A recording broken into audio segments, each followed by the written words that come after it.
2, 3, 4. Thank you.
Good morning, church.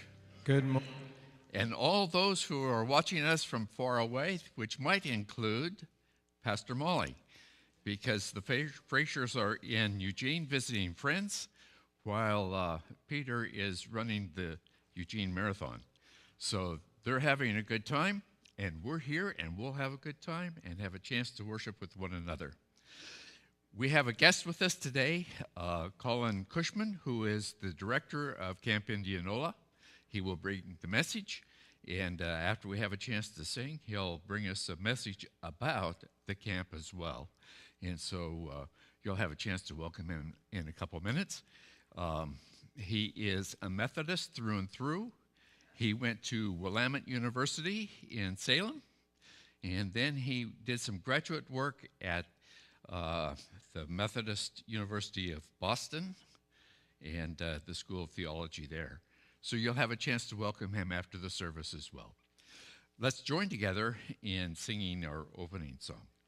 Please stand if you're able and join us in singing, Lord, I Need You.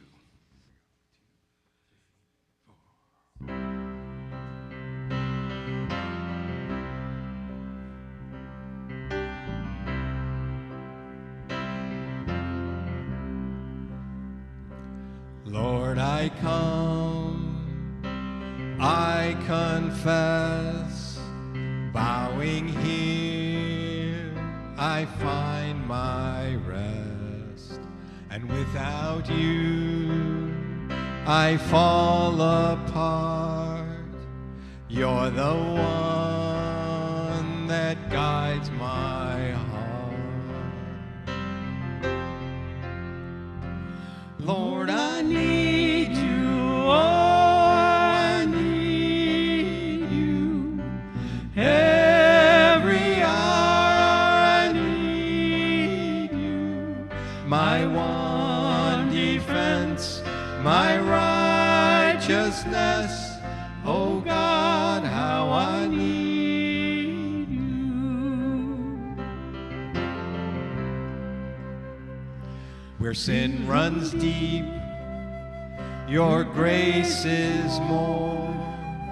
Where grace is found is where you are. And where you are, Lord, I am free. Holiness is Christ in me. Where you are, Lord, I am free. Holiness is Christ in me.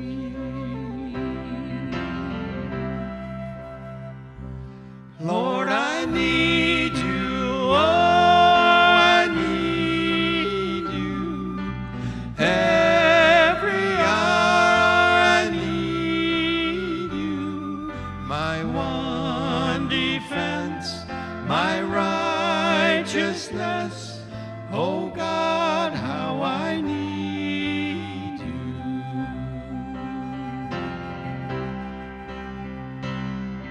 So teach my song to rise to you. When temptation comes my way, and when I cannot stand, I'll fall on you. Jesus, you're my hope and stay. And when I cannot stand, I'll fall on you. Jesus, you're my hope and stay. Lord, I need you. Oh, I need you. Every hour I need you. My one defense, my righteousness. Oh God, how I need you. My one defense, my righteousness. Oh God, how I need you.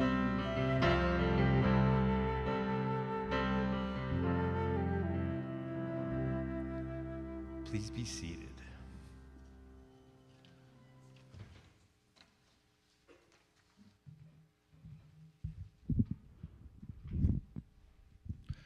Well, good morning. It is wonderful to be with you guys today. So as mentioned, my name is Colin Cushman. I'm a pastor in this conference and the director of Camp Indianola, one of our 4 United Methodist summer camps that we have in our conference. And so I wanted to just spend a little bit of time with you telling you about what is going on at camp this summer. So, because, as you well know, we've solved COVID,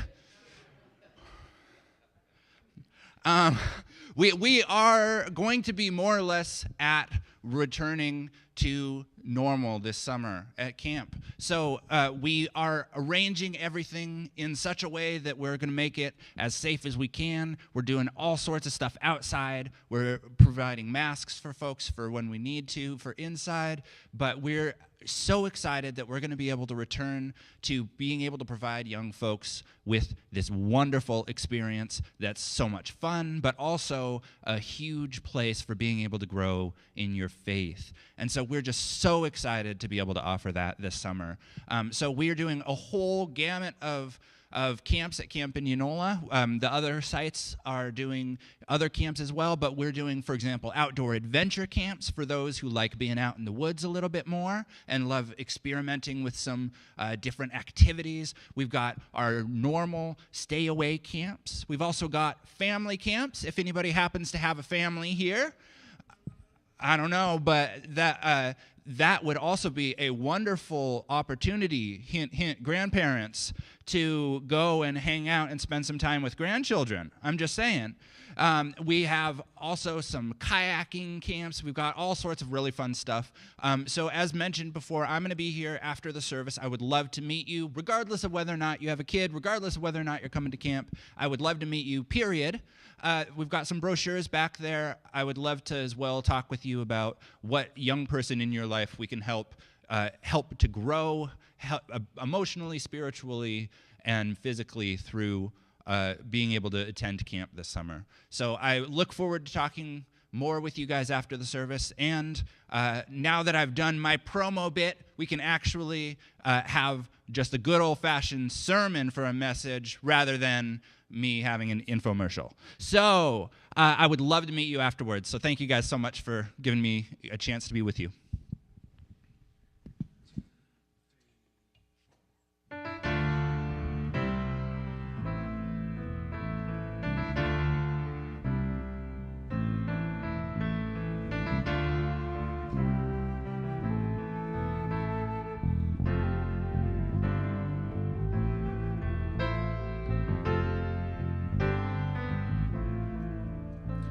Though I know you are Lord over sky and sea, and my soul longs to praise you so desperately, yet I see my dark heart and it hinders me. Grace, come over me.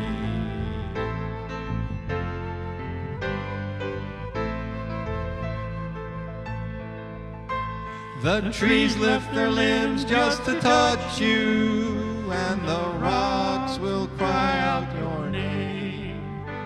The wind whispers of your glory and unending rain, and the birds will sing you a new song, la-da-da. I gaze at creation and wonder,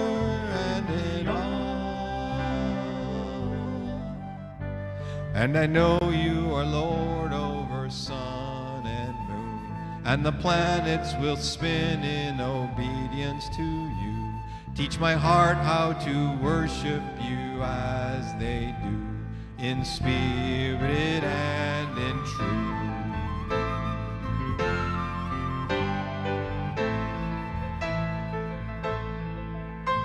The trees lift their limbs just to touch you, and the rocks will cry out your name. The wind whispers of your glory and unending rain, and the birds will sing you a new song, la-da-da-da-da.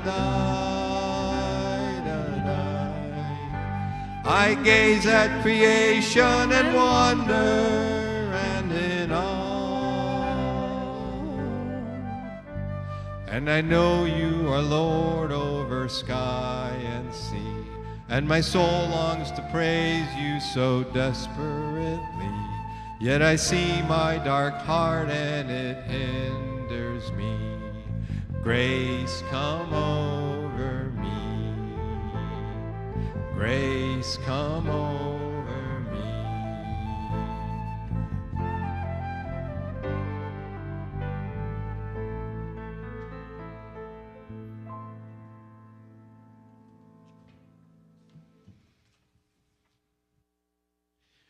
One of the things that you get when somebody substitutes for your regular pastor is that we forget everything we were supposed to do. And so we start looking and saying, and what I found out over the years is the hardest job in the church is to be the usher. And I found that even though that I put together all of the bulletins in the services I did, when I was sitting where the usher sat, I was constantly saying, what do I do next? What do I do next? And it should have been very natural to me because I had done it so many times. And I want just to say one more thing about camp, and that's that when we say camp, many of us think about sleeping on the ground. That's not the case, is it? That when you go to camp, there will be a bed. and you'll be able to sleep in that. And so it's not that hard to take grandchildren with you when you go. Won't you join with me in prayer? Eternal God, as we've gathered this day, we are aware that Pastor Molly's not with us. And we miss that kind of vibrance that she brings and that kind of personality that she has and her singing. But we're aware that she also needs time away, that she needs time with family, and that she needs time to be with those who are important to her as well. And we're thankful that we have people like Colin who can come and share with us so that we can learn a bit more not only about our camping program in this conference, but that we can learn about what's on his heart and how you have touched him and where he is moving in his life.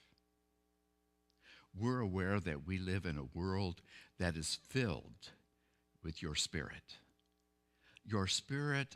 of love, and that we can find you at every turn. And sometimes we wrestle over what goes on in the midst of this world. It's hard for us to understand death and life and how there are circles and patterns. It's hard for us to understand violence that creeps in and hits very hard amongst all of us. We're very much aware that we live in a world of turmoil because we have forgotten that we are brothers and sisters with one another, that you are a God who came into the midst of this world that we might have life, that we might share that life, that we might feel your presence, that we might realize that every human being, every plant, every animal has a part of you in it because you left your imprint as the Creator. And that gives us enough courage to pray.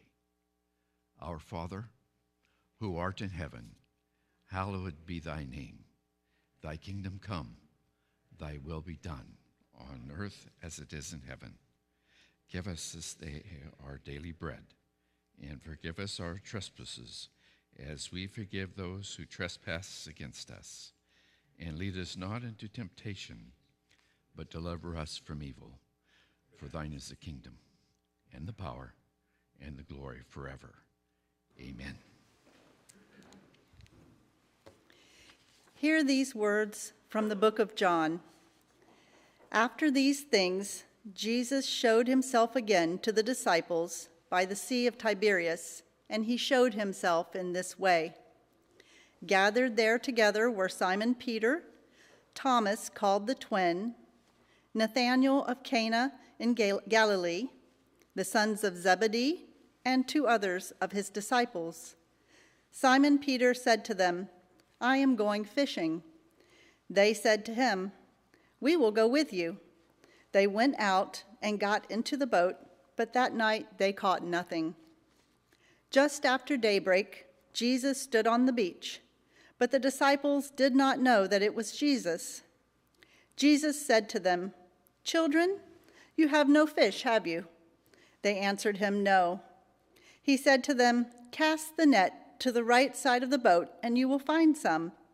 So they cast it, and now they were not able to haul it in because there were so many fish. That disciple whom Jesus loved said to Peter, it is the Lord. When Simon Peter heard that it was the Lord, he put on some clothes, for he was naked, and jumped into the sea. But the other disciples came in the boat, dragging the net full of fish, for they were not far from the land, only about 100 yards off. When they had gone ashore, they saw a charcoal fire there, with fish on it and bread. Jesus said to them, bring some of the fish that you have just caught. So Simon Peter went aboard and hauled the net ashore, full of large fish, 153 of them. And though there were so many, the net was not torn. Jesus said to them, come and have breakfast. Now none of the disciples dared to ask him, who are you? Because they knew it was the Lord. Jesus came and took the bread and gave it to them, and did the same with the fish. This was now the third time that Jesus appeared to the disciples after he was raised from the dead. This is the word of life. Thanks be to God.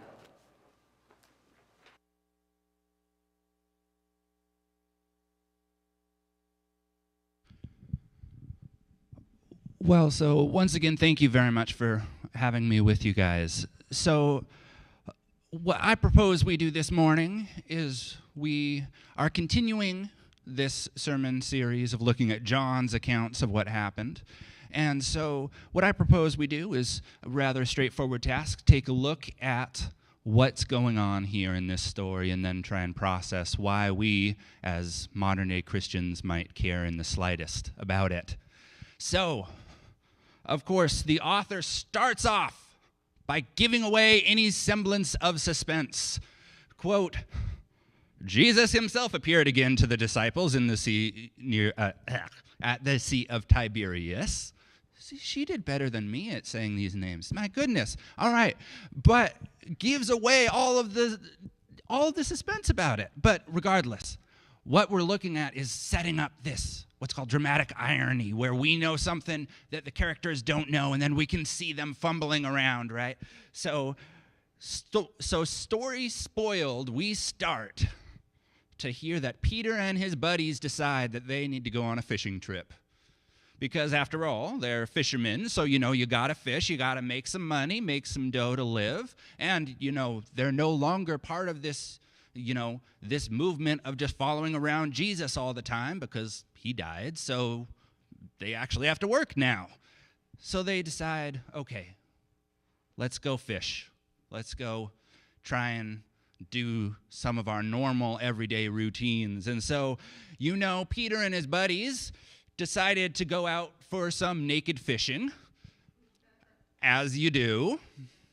I don't know about y'all, but when I go out with my buddies, naked fishing is top on the list of what I'm doing, So anyway, this man appears on shore, and apparently he's far enough away that they can't tell who it is, and apparently they're really bad at recognizing voices as well because they don't recognize the dude that they've just been hanging around with for years, but nonetheless, they don't know who it is. And this unknown guy asks, "How is it going?" So far, they've struck out on fishing, despite being professionals and despite, having been out for such a long time fishing. And this random stranger just asks them, "You caught anything yet?" Which, first of all, if y'all have ever been fishing, worst question to ask ever. But to them, they assumingly, grumbling, really reply, "No, we haven't." And the stranger says, "Try the other side." Y'all are familiar with this idea of backseat driving, right? Where, I don't know about y'all, but if a random stranger shows up at your place of work and you're a skilled professional and tells you how to do things, generally doesn't go over super well, right? But for whatever reason, they decide to follow this rando's instructions and hit the jackpot. So many fish that they can barely haul in the net. So score. And apparently this giant catch of fish is what clues them to the fact that this random dude really is Jesus, which they then freak out in a good way, kind of. Okay, so first of all, Peter puts on some clothes because, well, you can chill naked with your bros. If Jesus is around, you got to put some clothes on, right? So then, adequately dressed, they, of course, just calmly pilot the boat into the shore, right? Not so much. So Peter gets his clothes back on and then jumps into the water to go swim into Jesus. Can we just pause for a moment and think about how absurd this part of the story is, right? So walk through it with me. You notice Jesus. You are shocked and amazed, right? But it's not even like, oh, I see him and I'm just impulsively diving in, right? No, you're naked, so you got to get dressed first. So you're like, Jesus! Oh, which one's my robe? Okay, here we go. Tie. I'm coming! Whew. Right? It's an awkward length of time. There's some intentionality with it, right? And so you can imagine his friends here too. It's not just some knee-jerk reaction as well, because his friends are like, Peter goes diving out of the boat, right? And then the other disciples are like, really? The best fishermen just dove out of the boat randomly to go swim to shore. We have this giant haul of fish that we can't bring in, and he's leaving us to deal with it. Thanks, dude. All right, we have to lug all these fish ashore. And so, what a jerk, right? And so this, and to top it off, this isn't even their first time of seeing Jesus after the resurrection. It's not like, oh my gosh, this is some new thing. John is so nice as to count for us. This is time number 3. And Peter still just goes randomly diving into the water with all his clothes on. So, and leaving his other disciple friends to just lag behind, grumblingly pulling the net behind them and getting to shore. So the story moves on. They have this lovely breakfast of bread and grilled fish, which, okay, so why does our author John care about this at all? So think about this, the question y'all have been thinking about all morning. Can ghosts eat food? We'll go with no. No, obviously not. I don't know if y'all are up on your ghosts knowledge, I guess. But no, of course ghosts can't eat food, says our author. And so what's Jesus showing in the fact that Jesus is eating? Jesus is not a ghost. So, right, again, John's showing, oh, it's not just like this some random spirit thing that's materializing. No, it's, oh, Jesus is like actually here. It's not some weird ghost thing. But notice too, in the sharing of the food with the resurrected Jesus, the disciples share in this act of communion, of sharing the common elements of their world. And so it even sounds in the story, the way that John phrases it even sounds like the Last Supper, right? The passage says, Jesus came and took the bread and gave it to them. Does that sound kind of familiar to anybody? And he took the fish and did the same thing.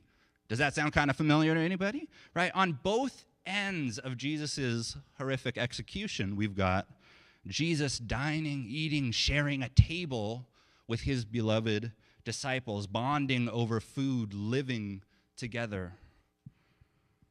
So to our question for this morning, why should we as modern Christians care in the slightest about this? The answer is, So, you guys got to help me out. So we're going to take about 2 minutes.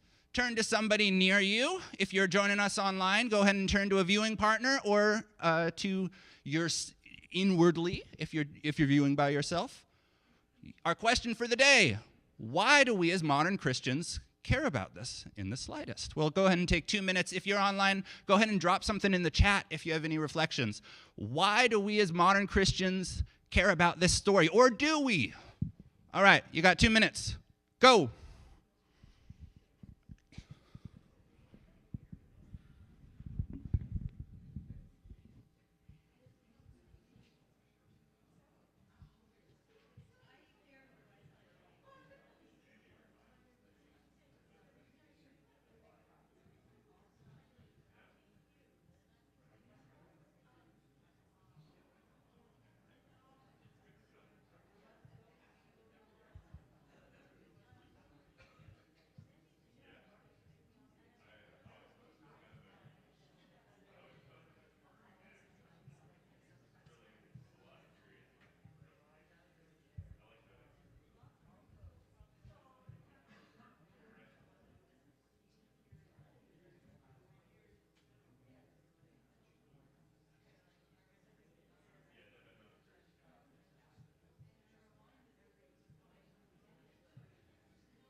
All right, go ahead and take 20 more seconds.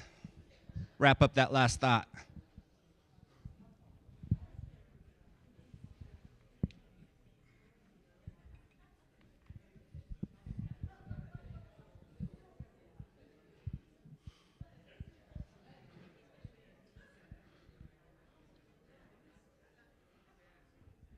Sound booth folks, am I going to feedback if I take the mic out? Okay. All right, what did we figure out? Why do we care? Because we do. I like it. There we go. All right, we're done. What else? What did you guys talk about? Why do we care?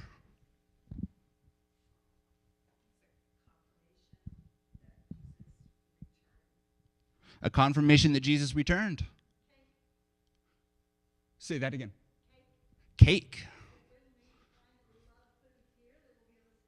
When we find that we love foods here, we can still enjoy afterward. I like it. I like that a lot. I think they have tried to return to the way that they can live. Mm-hmm. Jesus said, this ain't going to work for you. All right. There's something going on with the returning to the way of making a living, and something around maybe this won't work quite the same way anymore. All right. What else did we figure out? We may not recognize him when we see him. What else did we figure out? Say that again. All right. I think we'll recognize. We have some dispute here. We're gonna have a battle over if we're gonna recognize Jesus or not. I like it. Okay. All right. How about one more? What was one more thing? Go ahead. Well, you could interpret it as a second calling of these guys, disciples, to be fishers of men. This could be a second calling of the disciples to be fishers of men. I like it. Well, so thank you for doing my job for me. I appreciate it. So this passage, there's all sorts of pieces that might be of interest here. So let's just think about one of them together to wrap up our time together. There's been discussions for literally millennia about this story. Like the Gospel of John, like literally is one of the most interpreted and thought about and tried to understand pieces of literature in the world, frankly. And so the thing is, in the Gospel of John that we're looking at in this sermon series, this gospel, it's just layered with symbolism, just layered. And the problem is that symbols are dynamic. They're not static, right? They don't just say, for the most part, this is what this symbol means. Bread equals whatever. It's mostly these layers of meaning, and people have to try and dig in and get their hands dirty and try and figure out, what does this even mean, right?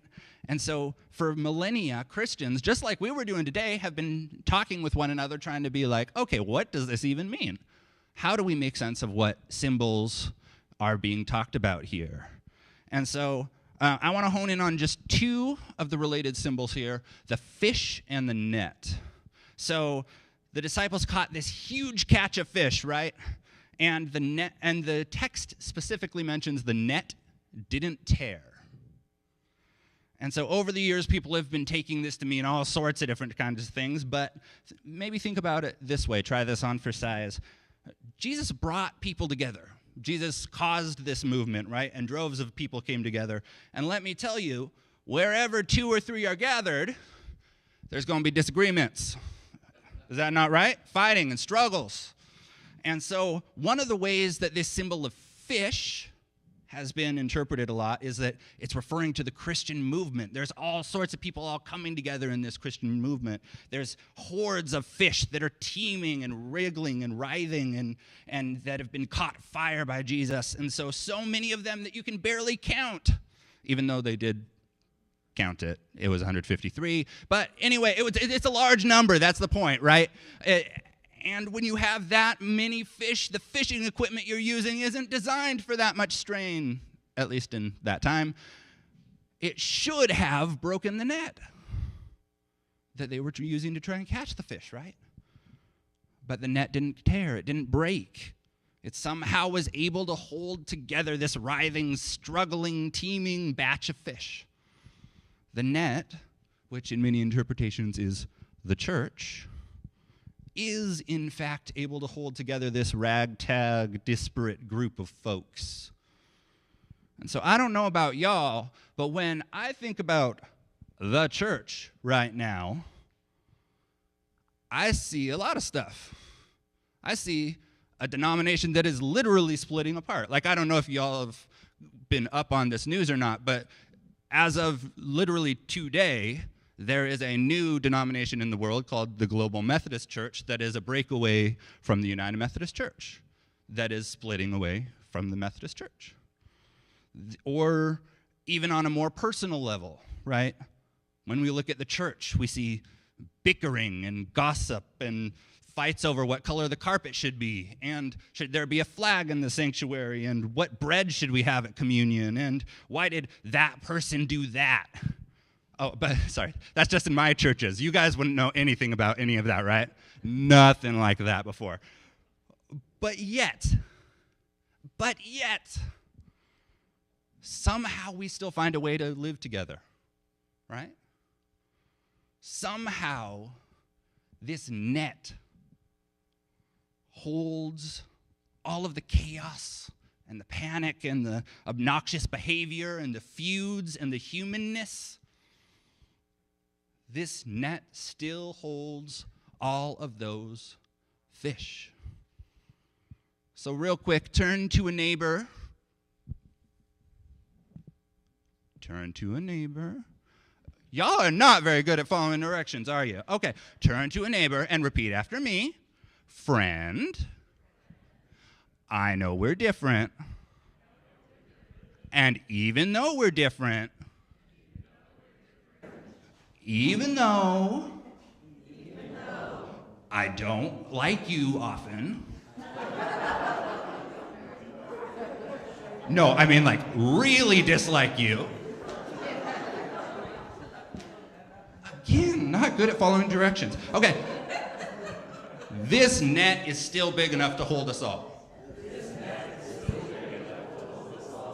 All right, how many marriages did I ruin? Anybody? All right, we got at least 3. Good. All right. So as you go forth today, as you continue to live alongside those other fish beside you that you may or may not like, depending on the point you are in your lives, no matter how different they are from you, and no matter how much you butt heads now and again, this net can hold. This net can hold. May you always trust that. May it be so.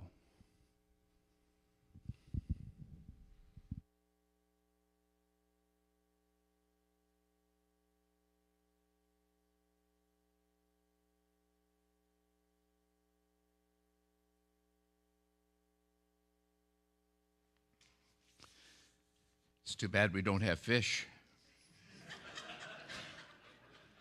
There's a sense in which we're aware that we talk a lot about the Last Supper, but we seldom talk about the first breakfast.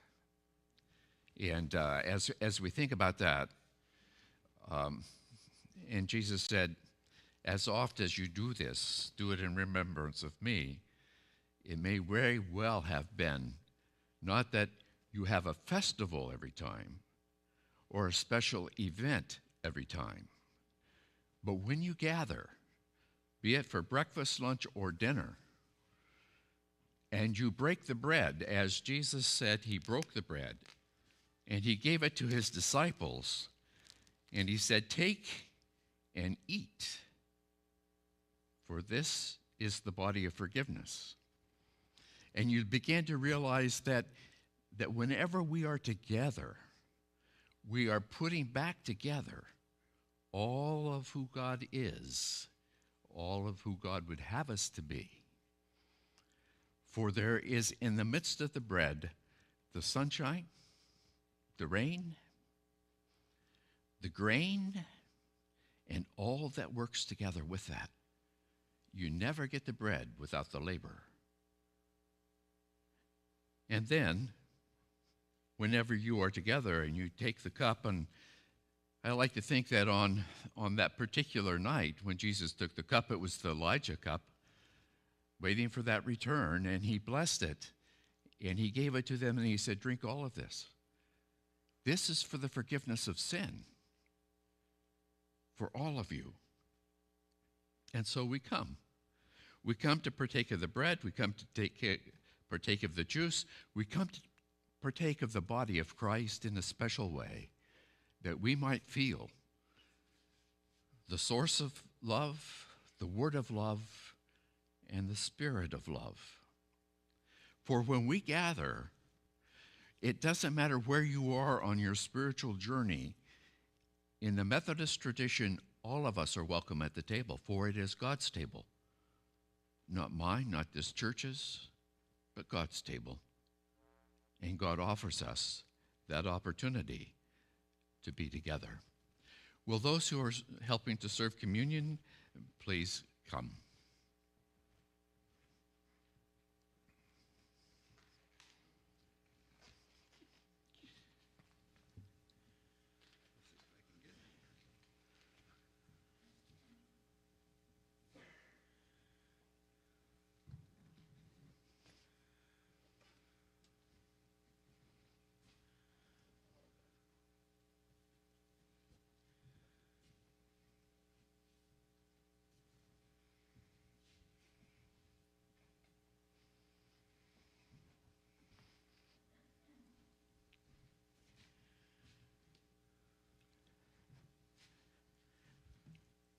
Gluten-free will be in the middle, if that's what you would like.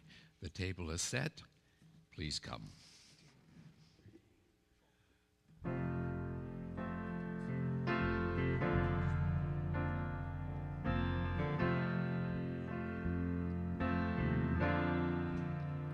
Through every battle, through every heartbreak, through every circumstance, I believe that you are my fortress. Oh, you are my portion. You are my hiding place. I believe you are the way, the truth, the life. I believe you are the way, the truth, the life. I believe through every blessing, through every promise, through every breath I take. I believe that you are provider, you are protector, you are the one I love. I believe you are the way, the truth, the life. I believe you are the way, the truth, the life. I believe you are the way, the truth, the life. I believe you are the way, the truth, the life. I believe you are.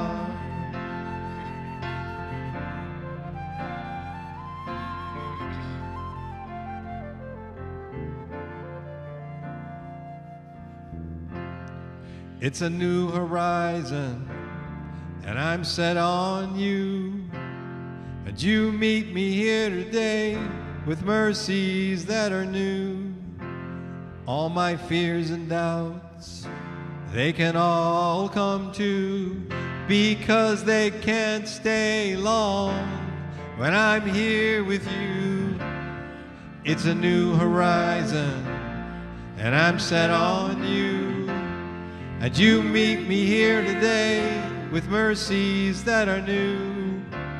All my fears and doubts, they can all come to, because they can't stay long when I believe you are the way, the truth, the life. I believe you are the way, the truth, I believe you are the way, the truth, the life. I believe you are the way, the truth, the life. I believe you are.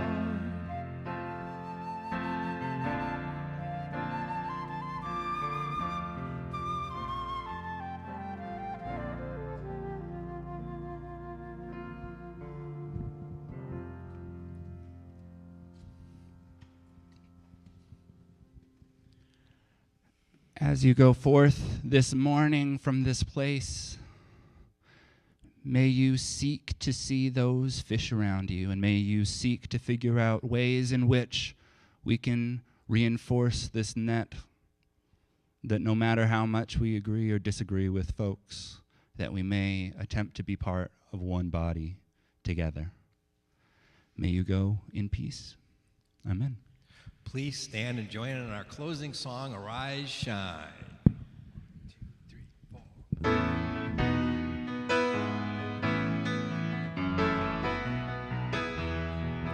4. Arise, shine, for your light has come.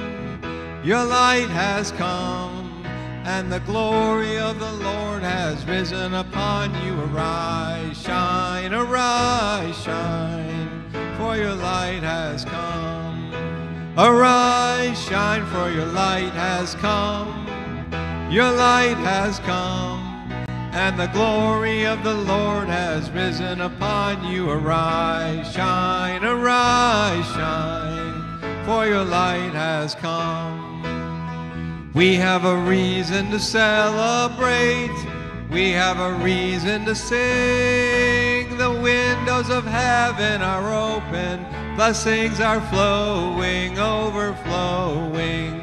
The light of his glory has filled our hearts. Arise, shine, for your light has come. Your light has come, and the glory of the Lord has risen upon you. Arise, shine, for your light has come.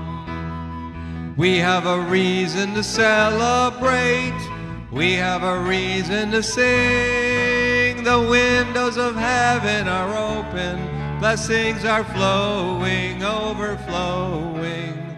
The light of his glory has filled our hearts. Arise, shine, for your light has come. Your light has come, and the glory of the Lord has risen upon you. Arise, shine,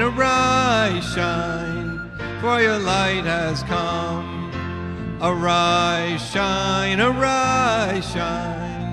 for your light has come.